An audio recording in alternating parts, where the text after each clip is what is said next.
মানিকগঞ্জ পৌর শহরের রাস্তায় যত্রতত্র পার্কিং ও অবৈধ অটোরিকশা দৌরাত্মে তৈরি হয়েছে তীব্র যানজট। এতে চরম ভোগান্তিতে পড়েছেন সাধারণ মানুষ। এ বিষয়ে বিস্তারিত জানাতে সরাসরি যুক্ত হচ্ছেন আমাদের সহকর্মী আব্দুল আলিম। আলিম, যানজটের মূল কারণ কি, আর প্রশাসনের পক্ষ থেকে এর সমাধানে কোনো উদ্যোগ নেওয়া হয়েছে কিনা?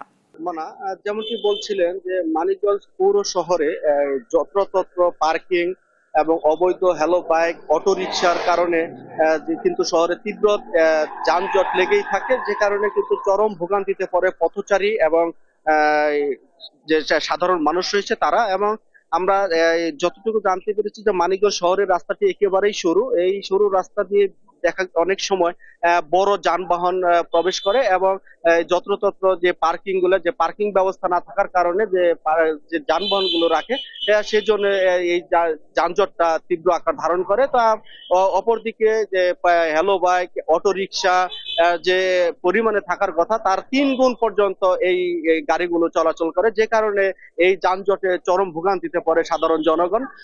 তো আমরা যেটুকু জানতে পেরেছি পৌর কার্যালয় থেকে, যে পৌর প্রশাসক জানিয়েছেন যে গত যে আওয়ামী সরকারের সময় যে মেয়র ছিলেন, তৎকালীন মেয়র রমজান আলী, তিনি 3 দফায় 500 করে প্রায় 1500 হ্যালো বাইকের এবং অটো রিকশার লাইসেন্স প্রদান করেছিল।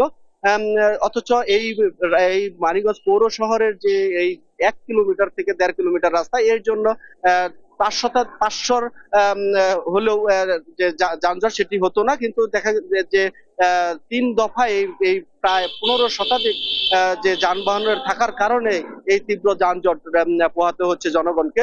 তো আমরা এ বিষয়ে কথা বলেছি পৌর কর্তৃপক্ষের সাথে। পৌর কর্তৃপক্ষ যেটি বলছে যে তারা নিয়মিত মাইকিং করছেন এবং প্রশাসনকে তাগিদ দিচ্ছেন যে যেগুলো অবৈধ, যে লাইসেন্সের আওতায় নেই, তাদেরকে আইনের আওতায় আনার জন্য। এবং আমরা কথা বলেছি পুলিশ প্রশাসনের সাথেও, জেলা পুলিশ ট্রাফিক পুলিশের যে পরিদর্শক যে প্রশাসন আব্দুল হামিদ রয়েছে, আমি তার সাথেও কথা বলেছি। তিনি আমাদের যেটি জানিয়েছেন যে গত জুন মাসে 744টি মামলা দিয়েছেন এবং জরিমানা করেছেন প্রায় 33 লক্ষ টাকা।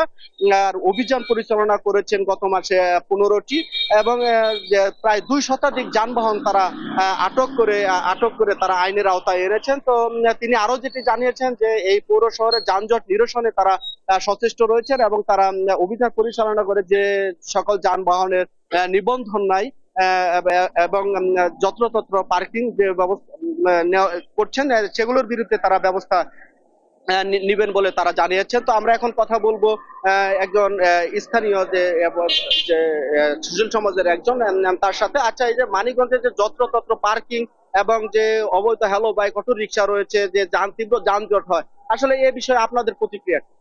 আসলে এই মানিকগঞ্জের শহরের যে শহরটির কথা বলা হচ্ছে, এই শহরটির নাম হলো শহীদ রফিক সড়ক।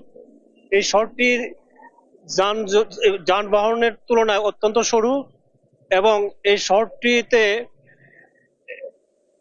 পর্যাপ্ত পার্কিং ব্যবস্থা নাই। ফুটপাত ফুটপাত বলতে ফুটপাত যেটা আছে এটা আসলে ফুটপাত বলা চলে না। মানুষ এই সড়কটি এখন মানুষের জন্য একটা দুর্ভোগের শহর হিসাবে দাঁড়িয়েছে। তা এর মধ্যে অবৈধ হ্যালো বাইক, অবৈধ ব্যাটারি চালিত রিক্সা প্রচুর বেড়ে গেছে। এখন আমাদের জন্য এটা একটা দুর্ভোগের শহর। আমরা অত্যন্ত আমরা অত্যন্ত দুর্ভোগের মধ্যে আছি।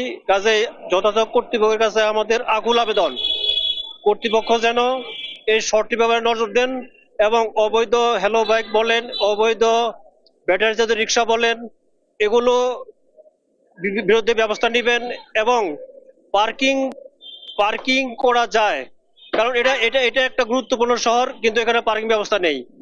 কাজে যথাযথ কর্তৃপক্ষ এদিকে সুনজর দিবেন এবং আমাদেরকে দুর্ভোগটা কমাই দিবেন, কারণ আমরা অত্যন্ত দুর্ভোগের মধ্যে আছি। এটা আসলে ভাষায় প্রকাশ করার নয়। আচ্ছা, এই যে যে যে শহরে যে বহুতল ভবন রয়েছে, অনেকগুলোতে তো পার্কিং ব্যবস্থা আছে, কিন্তু সেই পার্কিং গুলোতে যে দোকানপাট নির্মাণ করেছে, যে কারণে যে এই যত্রতত্র গাড়িগুলো পার্কিং করা হচ্ছে, এই বিষয়ে আসলে আপনার মন্তব্য?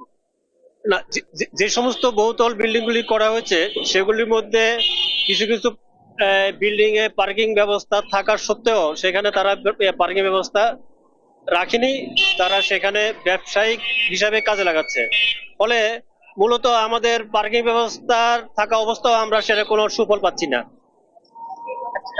যেমনটি শুনছিলেন যে এই এই যে সাধারণ জনগণ যেটি জানাচ্ছিলেন যে মানিকগঞ্জের যে বহুতল ভবনগুলো রয়েছে, এই বহুতল ভবনগুলোতে যেগুলোতে যে পার্কিং ব্যবস্থা রয়েছিল সেগুলো কিন্তু মার্কেট হিসেবে ব্যবহার হচ্ছে, এবং মার্কেট ব্যবহার হিসেবে কারণেই কিন্তু এই যে যত্রতত্র কিন্তু যে যে যানবাহনগুলো রয়েছে সেগুলো তারা পার্কিং করছেন, যে কারণে এই যানজটটা বেশি হচ্ছে বলে সাধারণ জনগণ জানিয়েছেন। তো আমরা এই বিষয়ে পৌর কর্তৃপক্ষের সাথে কথা বলেছি, তারা যেটি বলছেন যে প্রায় অর্ধ শতাধিক ভবন মালিকদের তারা নোটিশ করেছেন, এবং তারা এই যে পার্কিং থাকা সত্ত্বেও যে তারা ব্যবসা প্রতিষ্ঠান হিসেবে ভাড়া দিয়েছেন এবং সেগুলোর বিরুদ্ধে তারা ব্যবস্থা নেবেন বলে আশ্বস্ত করেছেন। কিন্তু সাধারণ জনগণ যেটা বলছেন যে পৌর কর্তৃপক্ষ শুধু নোটিশ এবং মাইকিং করেই তারা এই দায় সারা যে